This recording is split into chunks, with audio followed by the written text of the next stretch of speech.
Chapter 10. The equalization of the general rate of profit through competition, market prices and market values, surplus profit.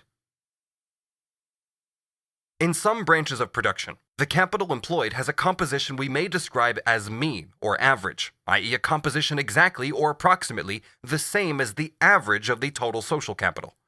In these spheres, the production prices of the commodities produced coincide exactly or approximately with their values as expressed in money.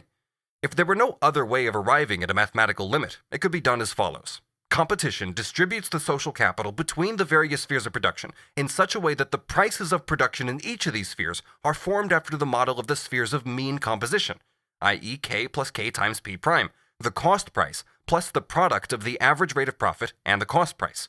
This average rate of profit, however, is nothing more than the percentage profit in spheres of mean composition, where the profit therefore coincides with the surplus value. The rate of profit is thus the same in all spheres of production, because it is adjusted to that of these average spheres, where the average composition of capital prevails. The sum of the profits for all the different spheres of production must accordingly be equal to the sum of surplus values, and the sum of prices of production for the total social product must be equal to the sum of its values. It is evident, however, that the equalization between spheres of production of different composition must always seek to adjust these to the spheres of mean composition, whether these correspond exactly to the social average or just approximately. Between these spheres that approximate more or less to the social average, there is again a tendency to equalization, which seeks the ideal mean position, i.e. a mean position which does not exist in reality. In other words, it tends to shape itself around this ideal as a norm. In this way, there prevails, and necessarily so, a tendency to make production prices into mere transformed forms of value, or to transform profits into mere portions of surplus value that are distributed not in proportion to the surplus value that is created in each particular sphere of production, but rather in proportion to the amount of capital applied in each of these spheres, so that equal amounts of capital, no matter how they're composed, receive equal shares, aliquot parts, of the totality of surplus value produced by the total social capital. For capitals of mean or approximately mean composition, the price of production thus coincides exactly or approximately with the value, and the profit with the surplus value they produce. All other capitals, whatever might be their composition, progressively tend to conform with the capitals of mean composition under the pressure of competition.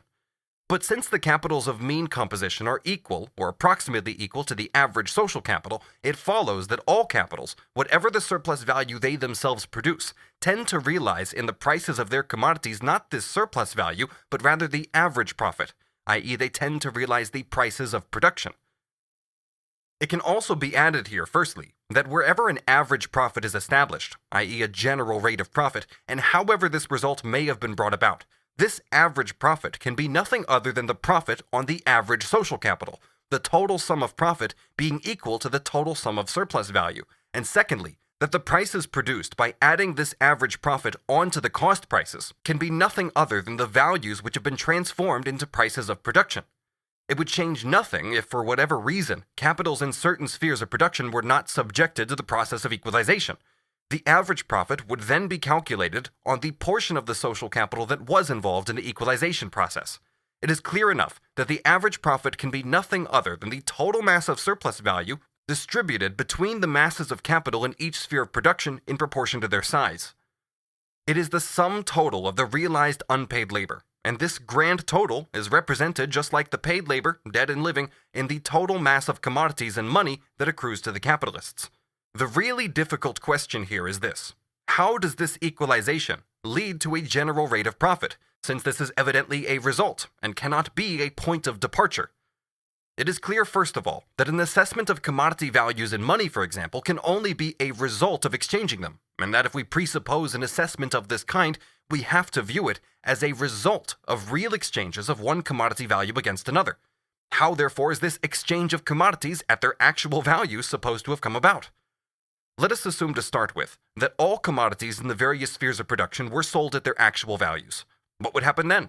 According to the above arguments, very different rates of profit would prevail in the various spheres of production.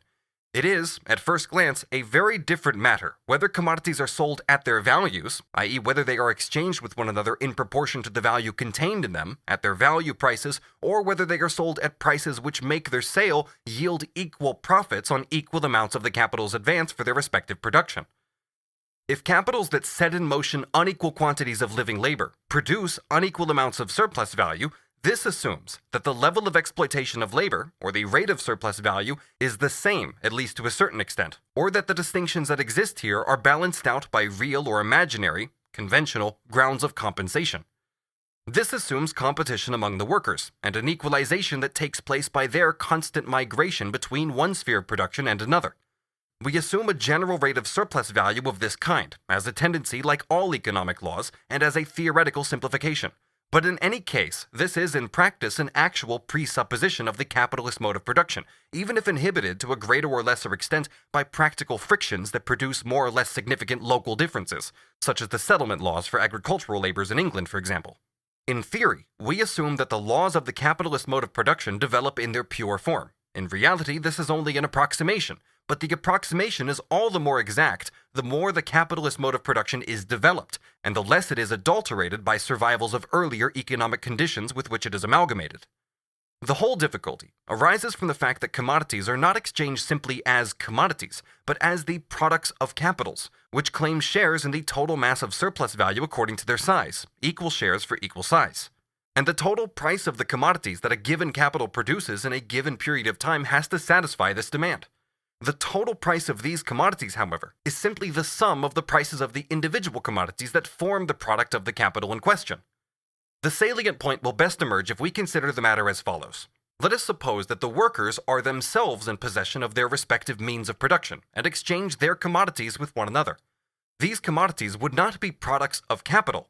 According to the technical nature of their work, the value of the means and material of labor applied in the different branches of production would vary. Similarly, even ignoring the unequal value of the means of production applied, different masses of these means of production would be required for a given amount of labor, since a certain commodity can be prepared in 1 hour, while another takes a day, etc.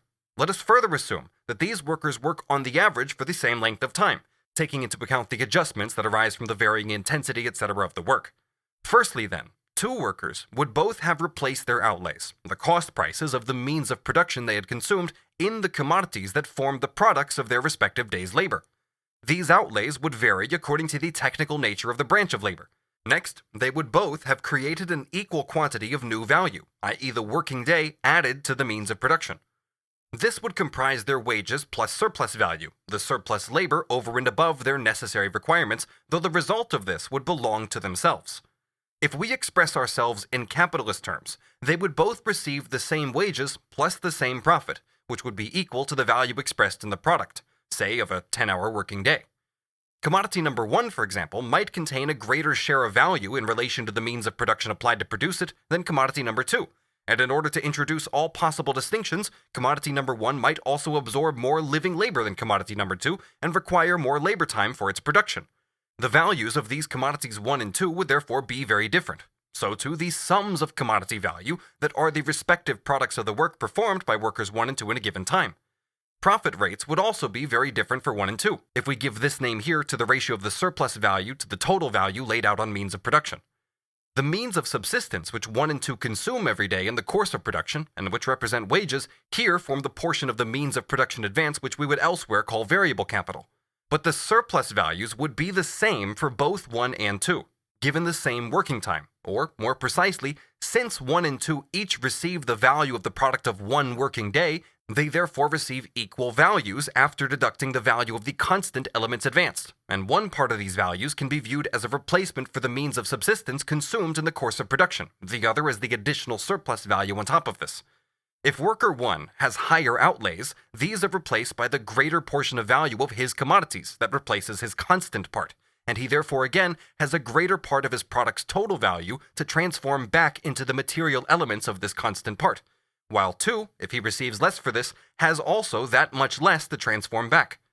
Under these conditions, the difference in the profit rate would be a matter of indifference, just as for a present-day wage laborer, it is a matter of indifference in what profit rate the surplus value extorted from him is expressed. And just as in international trade, the differences in profit rates between different nations are completely immaterial as far as the exchange of their commodities is concerned. The exchange of commodities at their values, or at approximately these values, thus corresponds to a much lower stage of development than the exchange at prices of production, for which a definite degree of capitalist development is needed. Whatever may be the ways in which the prices of different commodities are first established, or fixed in relation to one another, the law of value governs their movement. When the labor time required for their production falls, prices fall, and where it rises, prices rise, as long as other circumstances remain equal. Apart from the way in which the law of value governs prices and their movements, it is also quite appropriate to view the values of commodities not only as theoretically prior to the prices of production, but also as historically prior to them.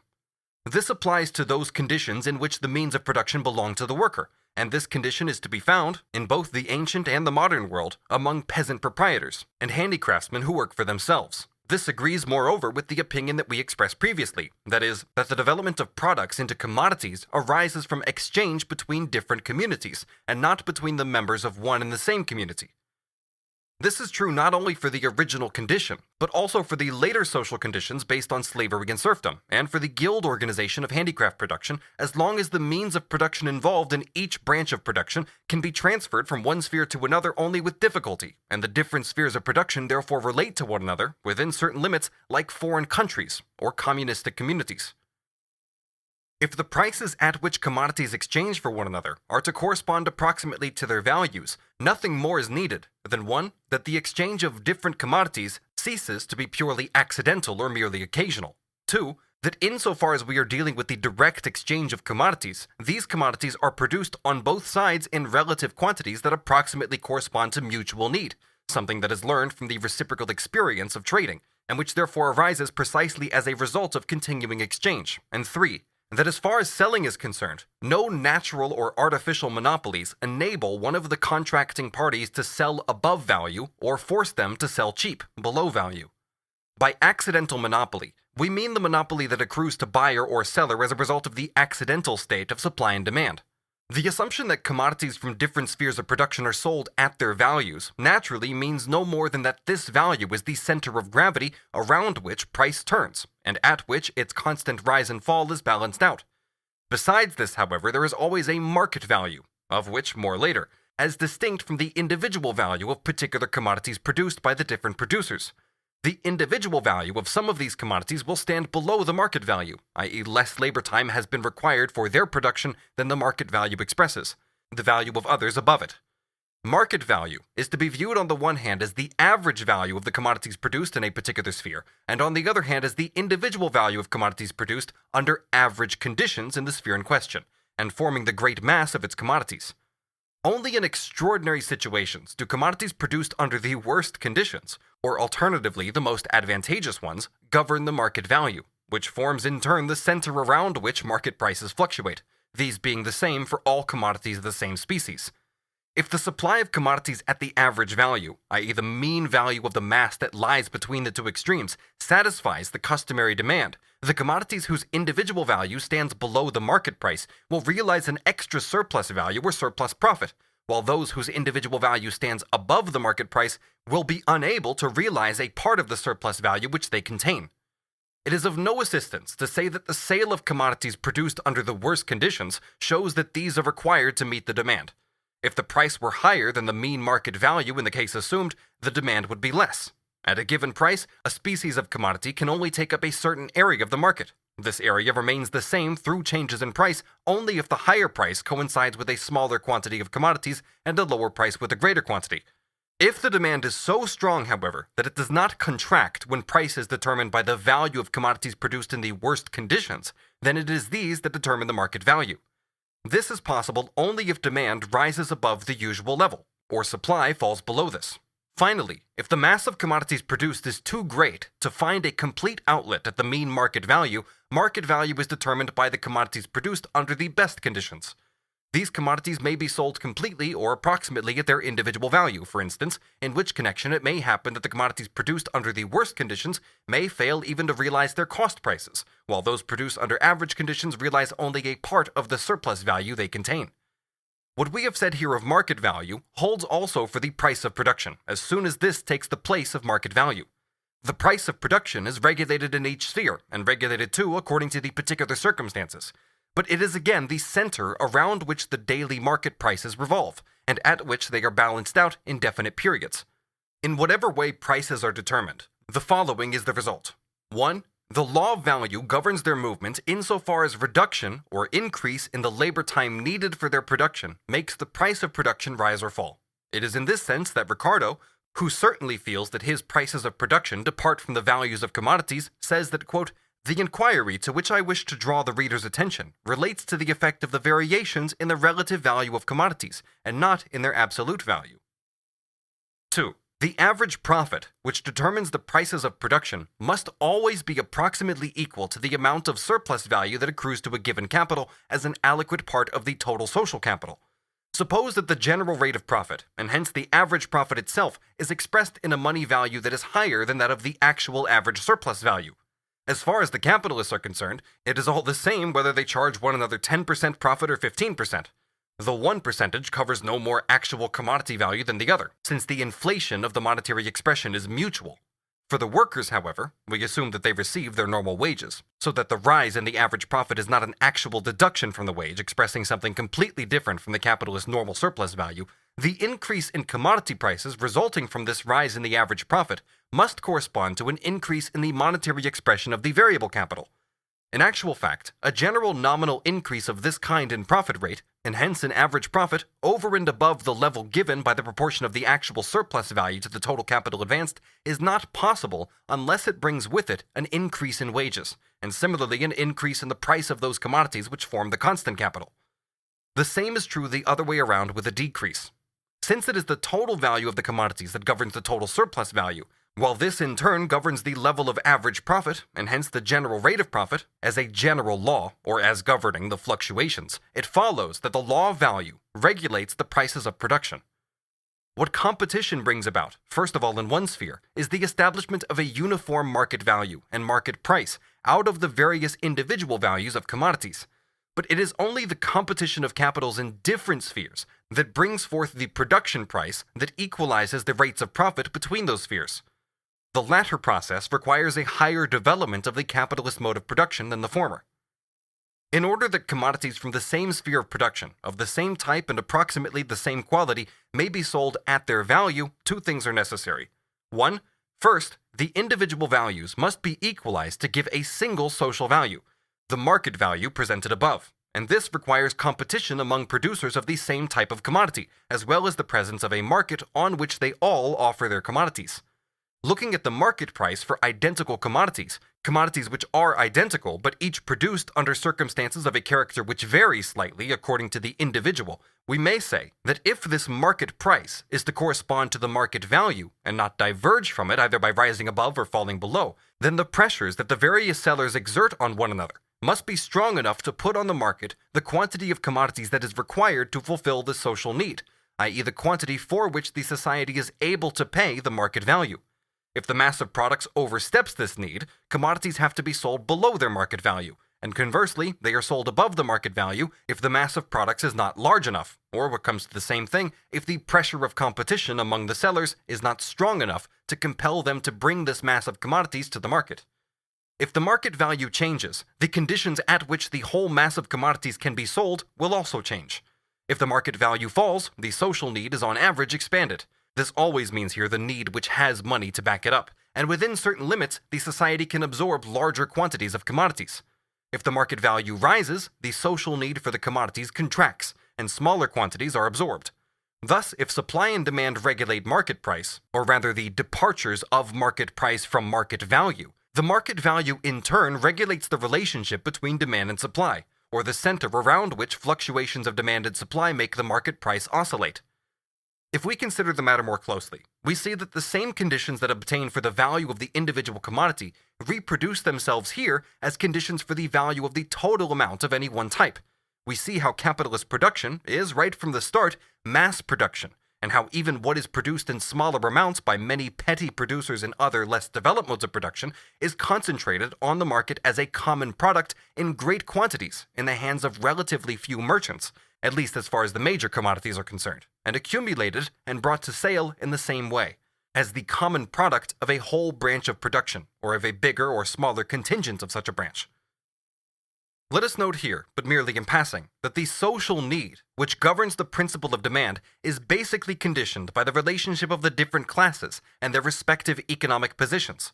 In the first place, therefore, particularly by the proportion between the total surplus value and wages, and secondly, by the proportion between the various parts into which surplus value itself is divided: profit, interest, ground rent, taxes, etc. Here again, we can see how absolutely nothing can be explained by the relationship of demand and supply before explaining the basis on which this relationship functions. Even though both commodities and money are unities of exchange value and use value, we have already seen, in Volume 1, Chapter 1, how in the course of buying and selling, the two determinations are distributed in a polarized way at the two extremes, so that the commodity, that is the seller, represents use value, and money, the buyer, represents exchange value. It was one precondition for the sale that the commodity should have use value, and thus satisfy a social need. The other precondition was that the quantity of labor contained in the commodity should represent socially necessary labor, that the individual value of the commodity, and what is the same thing under this assumption, the sale price, should therefore coincide with its social value. Let us now apply this to the mass of commodities present on the market and forming the product of an entire sphere. The matter will be represented most easily if we conceive the entire mass of commodities, to start with that of one branch of production, as one single commodity, and add together the sum of the prices of many identical commodities to arrive at one price. What we said of the individual commodity now applies word for word to the mass of commodities of a certain branch of production, which are to be found on the market. The fact that the individual value of a commodity agrees with its social value is now realized in, or subsequently determines, the fact that the total quantity contains the socially necessary labor involved in its production, and that the value of this mass equals its market value. Let us now assume that great quantities of these commodities are produced in something like the same normal social conditions, so that this value is also the individual value of the individual commodities making up this mass. If only a relatively small proportion are produced in worse conditions, and another portion in better conditions, so that the individual value of the one part is greater than the mean value of the great bulk, and that of the other part lower than this mean, then these two extremes will cancel one another out, so that the average value of the commodities at the extremes is the same as the value of the mass of average commodities, and the market value is determined by the value of the commodities produced under average conditions. The value of the overall mass of commodities is equal to the actual sum of values of all individual commodities taken together, both those produced in average conditions and those produced in better or worse ones. In this case, the market value or social value of the mass of commodities, the necessary labor time they contain, is determined by the value of the great middling mass. Now assume, on the contrary, that the total quantity of the commodities in question brought to market remains the same, but the value of those produced under worse conditions is not balanced out by the value of those produced under better conditions, so that the part of the total produced under worse conditions forms a relatively significant quantity, both vis-à-vis the average mass and vis-à-vis the opposite extreme. In this case, it is the mass produced under the worst conditions that governs the market, or social, value. Let us finally assume that the mass of commodities produced under better than average conditions significantly exceeds that produced under worse conditions, and is itself of significant magnitude in relation to that produced under average conditions. In that case, the market value would be regulated by the part produced under the most favorable conditions. We leave aside here the situation where the market is oversupplied, in which case it is always the portion produced under the most favorable conditions that governs the market price. Here, we are not dealing with market price insofar as this differs from market value, but simply with the various determinations of this market value itself. Strictly speaking, though this is of course only approximately true in actual practice, and is modified there in 1,000 ways, in case 1, the market value of the entire mass, as governed by the average values, is equal to the sum of its individual values, even though for the commodities produced at the two extremes, this value is expressed as an average value which is imposed on them. Those producing at the worst extreme then have to sell their commodities below their individual value, while those at the best extreme sell theirs above it. In case number 2, the individual amounts of commodities produced at the two extremes do not balance one another, but it is rather those produced under the worst conditions that decide the issue. Strictly speaking, the average price or market value of each individual commodity, or each aliquot part of the total mass, is now determined by the total value of this mass, which is arrived at by adding together the values of the commodities produced under various different conditions, and by the aliquot part of this total value that falls to the share of the individual commodity. The market value obtained in this way is not only above the individual value of the favorable extreme, but also above that of the middle stratum of commodities, but it would always remain less than the individual value of the commodities produced at the unfavorable extreme. How close it would be to this, or whether it would ultimately even coincide with it, depends completely on the volume of the commodities produced at the unfavorable extreme in the sphere of commodities in question. If demand is only marginally predominant, it is the individual value of the unfavorably produced commodities that governs the market price.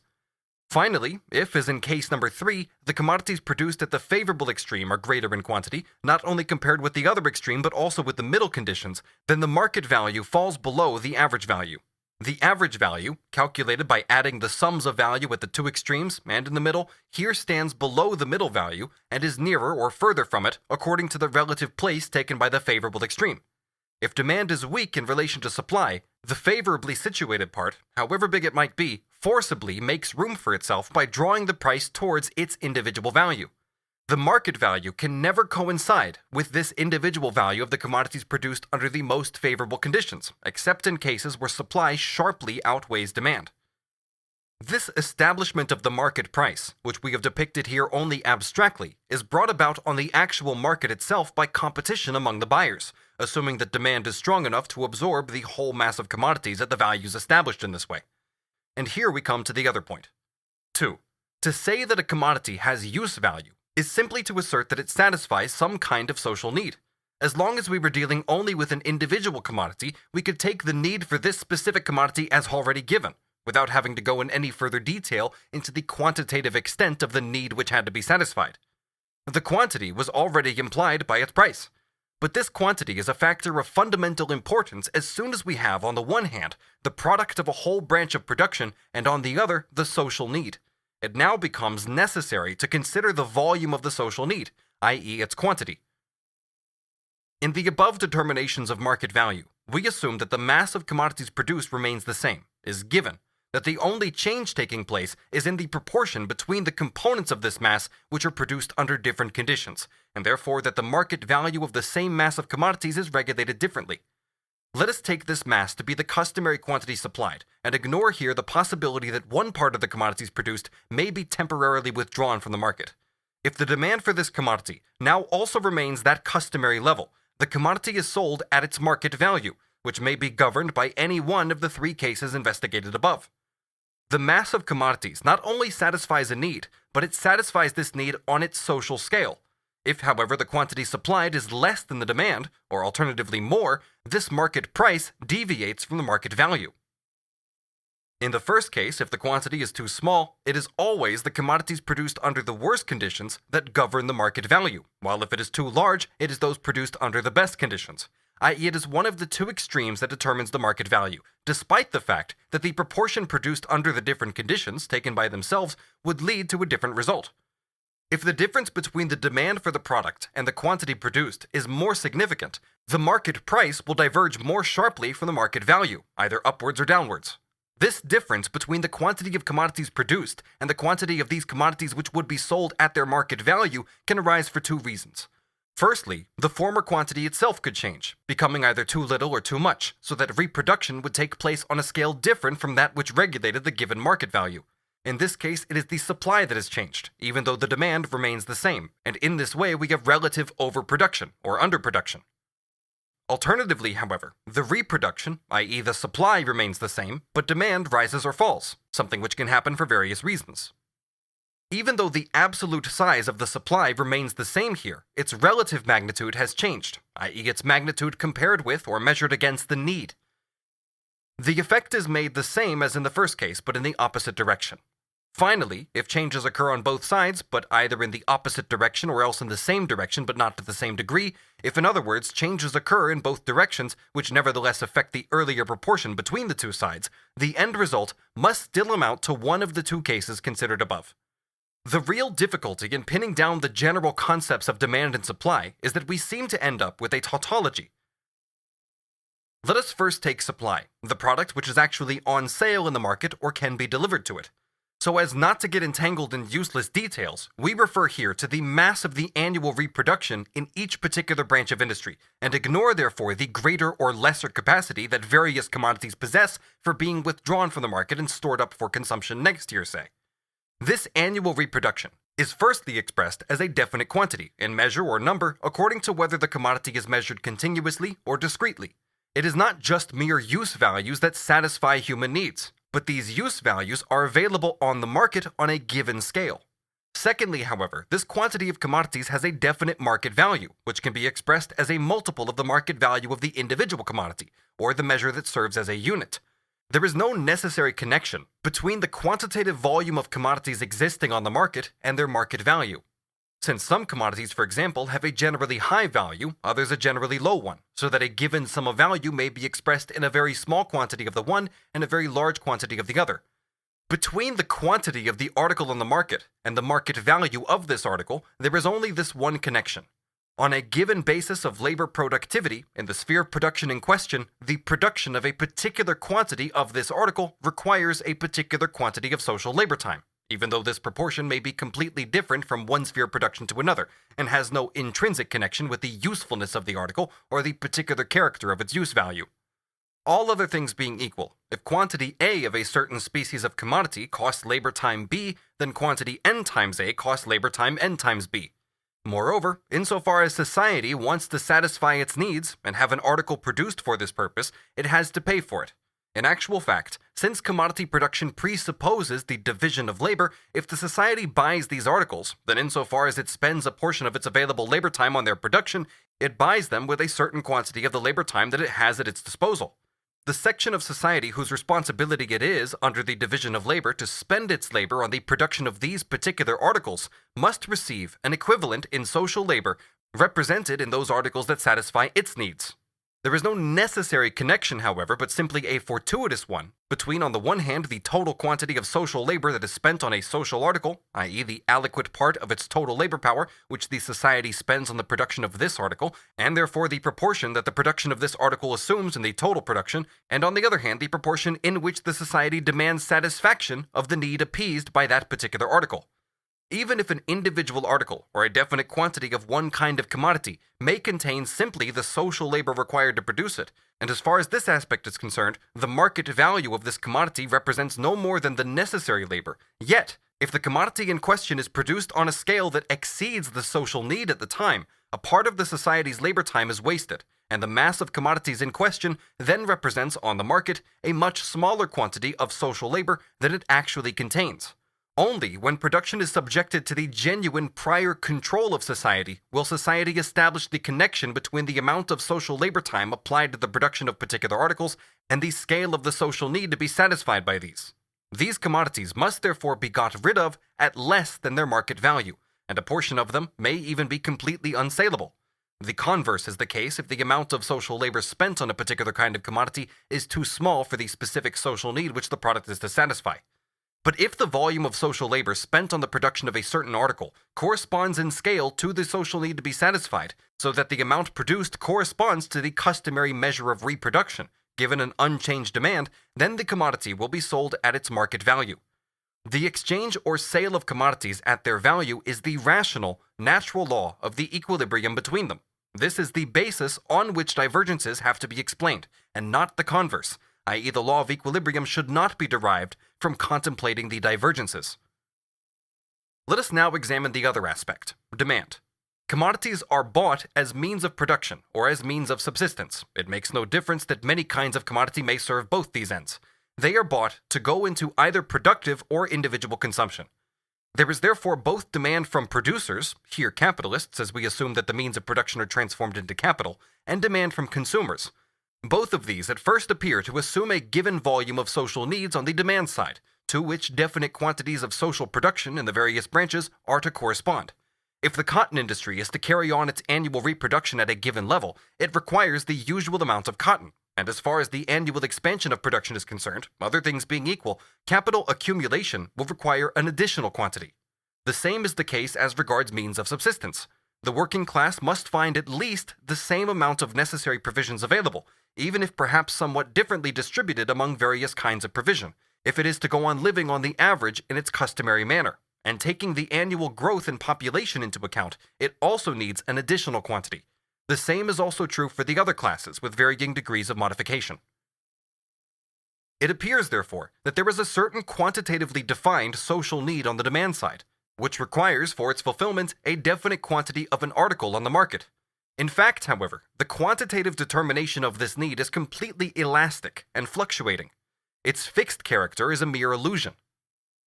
If means of subsistence were cheaper or money wages higher, the workers would buy more of them, and a greater quote-unquote social need for these kinds of commodities would appear, not to mention those paupers, etc., whose demand is still below the narrowest limits of their physical need. If cotton, on the other hand, became cheaper, the capitalist demand for cotton would grow, more excess capital would be put into the cotton industry, and so on. It must never be forgotten in this connection that the demand for productive consumption, on our assumptions, is the capitalist's demand, and that his true purpose is the production of surplus value, so that it is only with this in mind that he produces a particular kind of commodity. This does not prevent the capitalist, insofar as he's present on the market as a buyer of cotton, for example, from being the representative of the need for cotton, since it is completely unimportant for the seller of cotton whether the buyer transforms it into shirting or gun cotton, or whether he uses it to stop up his own and the world's ears. And yet, the capitalist's purpose exerts a great influence on the kind of buyer he is. His need for cotton is modified fundamentally by the fact that all it really clothes is his need to make a profit. The extent to which the need for commodities as represented on the market, i.e. demand, is different in quantity from the genuine social need is of course very different for different commodities. What I mean here is the difference between the quantity of commodities that is demanded and the quantity that would be demanded at other money prices, or with the buyer being in different financial and living conditions. Nothing is easier to understand than the disproportions between demand and supply, and the consequent divergences of market prices from market values. The real difficulty lies in determining what is involved when demand and supply are said to coincide. Demand and supply coincide if they stand in such a relationship that the mass of commodities produced by a certain branch of production can be sold at its market value, neither above it nor below. This is the first thing we are told. The second is that when commodities can be sold at their market value, demand and supply coincide. If demand and supply coincide, they cease to have any effect, and it is for this reason that commodities are sold at their market value. If two forces act in opposing directions and cancel one another out, they have no external impact whatsoever, and phenomena that appear under these conditions must be explained otherwise than by the operation of these two forces. If demand and supply cancel each other out, they cease to explain anything, have no effect on market value, and leave us completely in the dark as to why this market value is expressed in precisely such a sum of money and no other.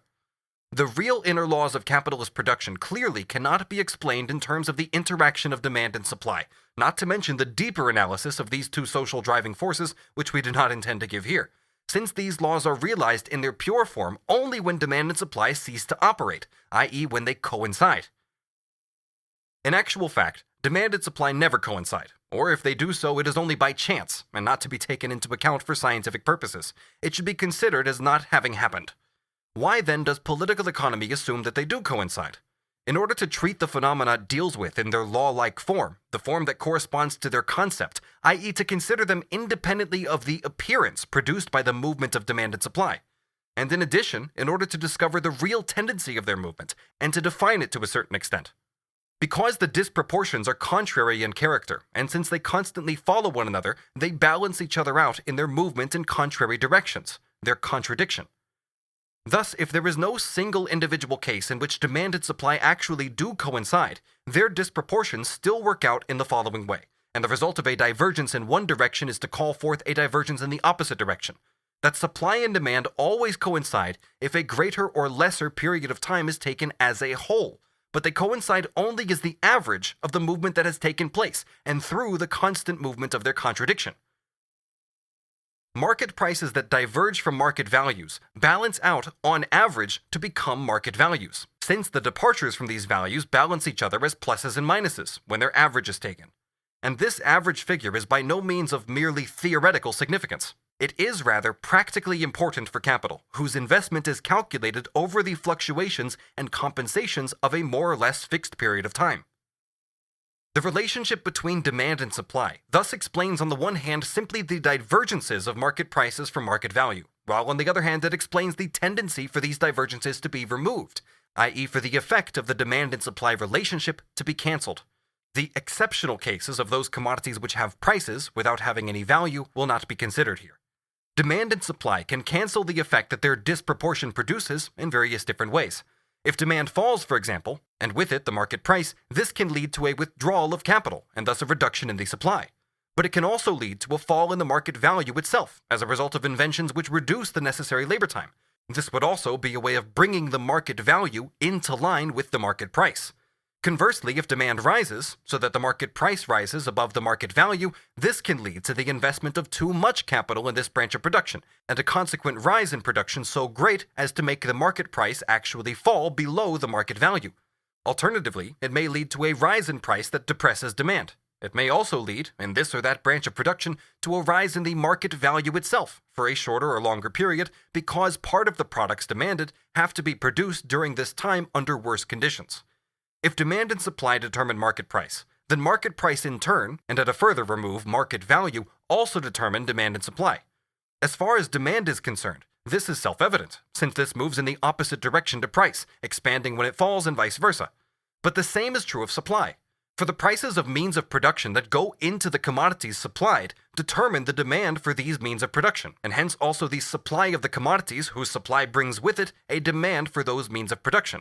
Cotton prices determine the supply of cotton goods. On top of this confusion, the determination of price by demand and supply, and the determination of demand and supply by price, demand also determines supply, and conversely, supply determines demand. Production determines the market, and the market determines production. Even the ordinary economist, see the footnote, understands that without a change in supply or demand brought about by extraneous circumstances, the relationship between the two can still change as a result of a change in the commodity's market value. Even he has to concede that whatever the market value may be, demand and supply must balance out in order for this market value to emerge. In other words, the relationship between demand and supply does not explain market value, but it is the latter rather that explains fluctuations in demand and supply. The author of the Observations continues, after the passage quoted in the aforementioned footnote, quote, "This proportion between demand and supply, however, if we still mean by demand and natural price what we meant just now when referring to Adam Smith, must always be a proportion of equality. For it is only when the supply is equal to the effectual demand, that is, to that demand which will neither more nor less than pay the natural price, that the natural price is in fact paid. Consequently, there may be two very different natural prices at different times for the same commodity, and yet the proportion which the supply bears to the demand be in both cases the same, namely the proportion of equality. It is conceded, then, that in the case where we have two different natural prices for the same commodity at different times, demand and supply can and must coincide each time, if the commodity is to be sold at its natural price in both cases. But since there is no difference in the relationship between demand and supply from one occasion to the other, but rather a difference in the magnitude of the natural price itself, the latter is evidently determined independently of demand and supply, and can certainly not be determined by them.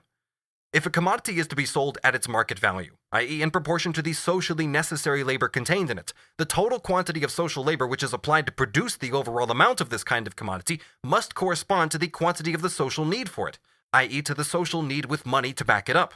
Competition and the fluctuations in the market price which correspond to fluctuations in the relationship of demand and supply constantly seek to reduce the total quantity of labor applied to each kind of commodity to this level.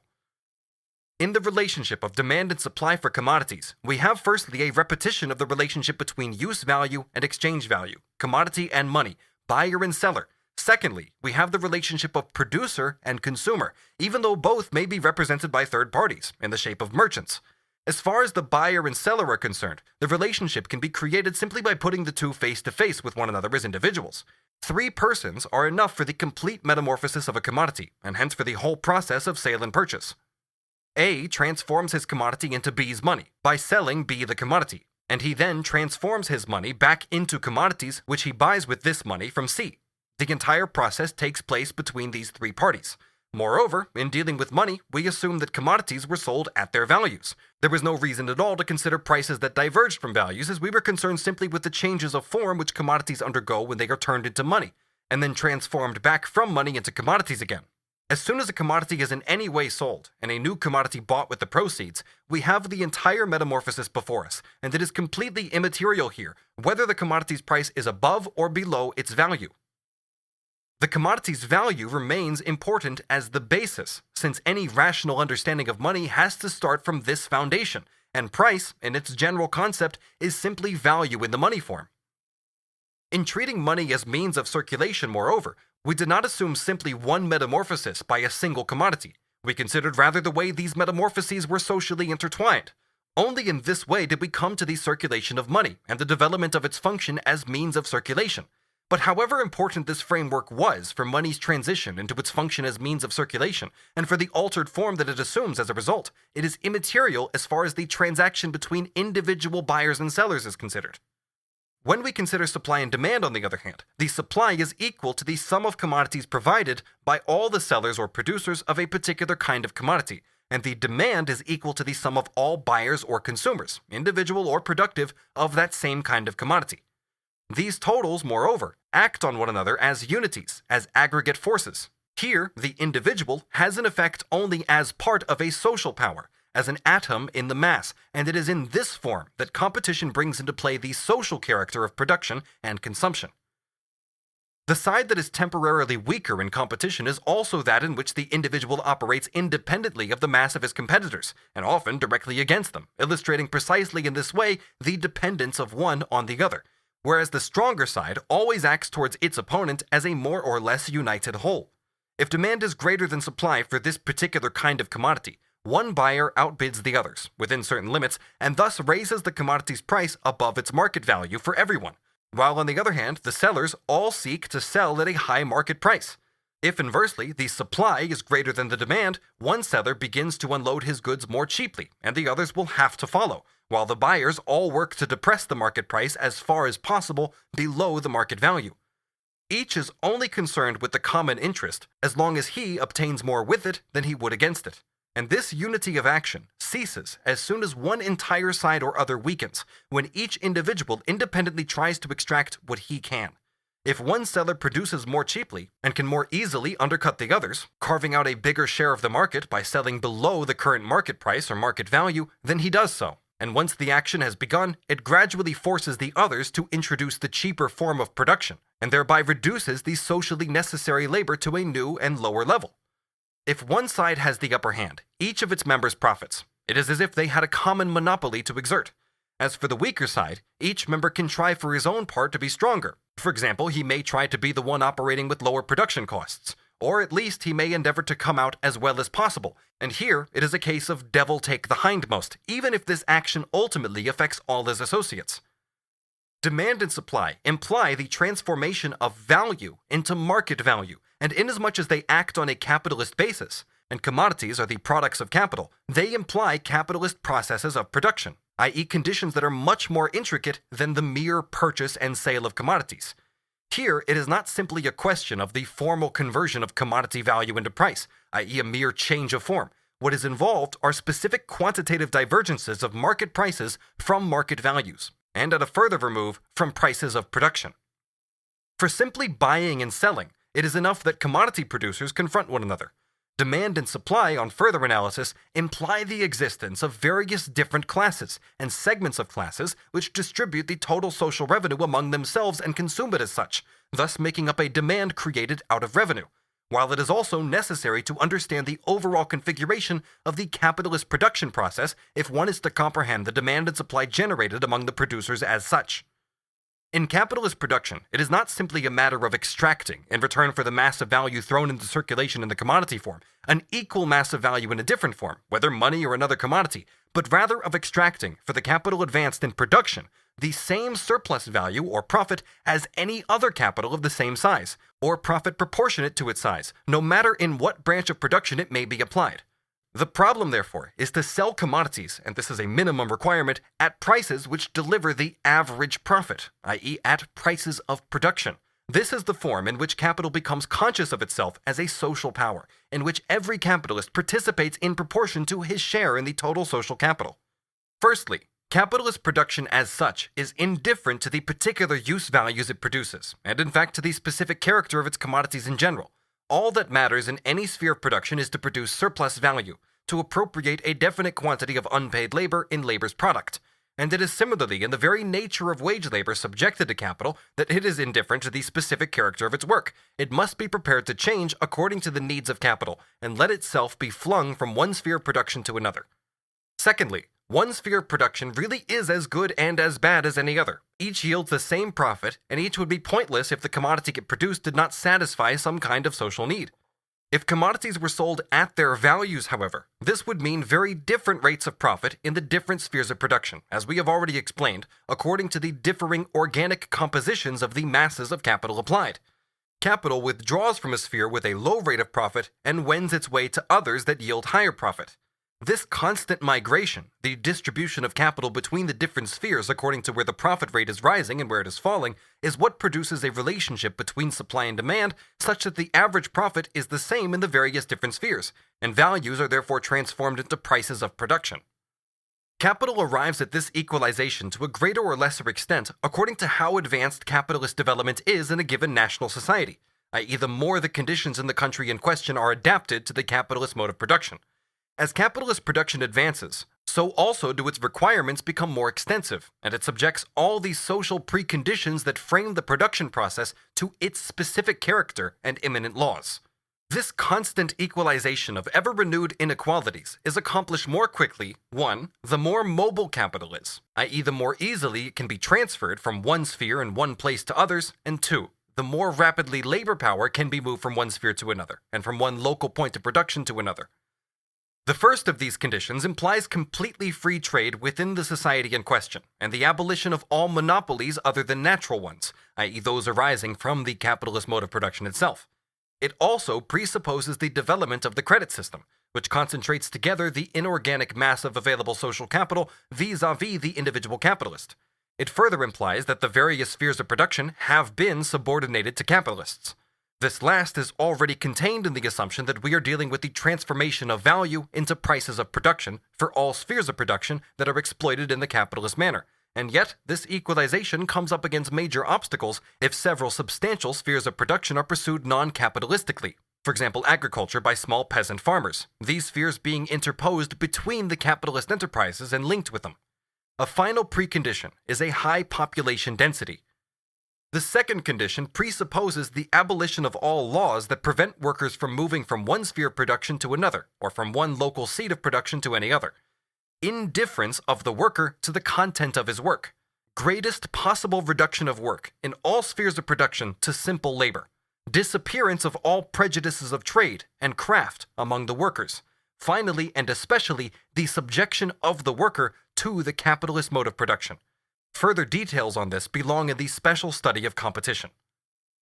From what has been said so far, we can see that each individual capitalist, just like the totality of all capitalists in each particular sphere of production, participates in the exploitation of the entire working class by capital as a whole, and in the level of this exploitation, not just in terms of general class sympathy, but in a direct economic sense, since, taking all other circumstances as given, including the value of the total constant capital advanced, the average rate of profit depends on the level of exploitation of labor as a whole by capital as a whole. The average rate of profit coincides with the average surplus value that capital produces for each 100 units, and as far as surplus value is concerned, what has been said above is evident enough from the very start. As far as the average profit goes, the only additional aspect for determining the profit rate is the value of the capital advanced. In actual fact, the particular interest that one capitalist or capital in a particular sphere of production has in exploiting the workers he directly employs is confined to the possibility of taking an extra cut, making an excess profit over and above the average, either by exceptional overwork, by reducing wages below the average, or by exceptional productivity in the labor applied. Apart from this, a capitalist who employed no variable capital at all in his sphere of production, hence not a single worker, in fact an exaggerated assumption, would have just as much an interest in the exploitation of the working class by capital and would just as much derive his profit from unpaid surplus labor as would a capitalist who only employed variable capital, again an exaggerated assumption, and therefore laid out his entire capital on wages. With a given working day, the level of exploitation of labor depends on its average intensity, and conversely, given the intensity, on the length of the working day. The rate of surplus value depends on the level of exploitation of labor, and thus for a given mass of variable capital, the size of the surplus value and the amount of profit also depend on this. The special interest possessed by the capital in one sphere, as distinct from the total capital in the exploitation of the workers directly employed by it, is paralleled by the interest of the individual capitalist, as distinct from his sphere in the exploitation of the workers exploited personally by him. Each particular sphere of capital, however, and each individual capitalist has the same interest in the productivity of the social labor applied by the total capital, for two things are dependent on this. Firstly, the mass of use values in which the average profit is expressed, and this is important for two reasons, as it serves both the accumulation fund for new capital and as the revenue fund for consumption. Secondly, the value level of the total capital advanced, both constant and variable, which, with a given size of surplus value or profit for the entire capitalist class, determines the profit rate, or the profit on a particular quantity of capital.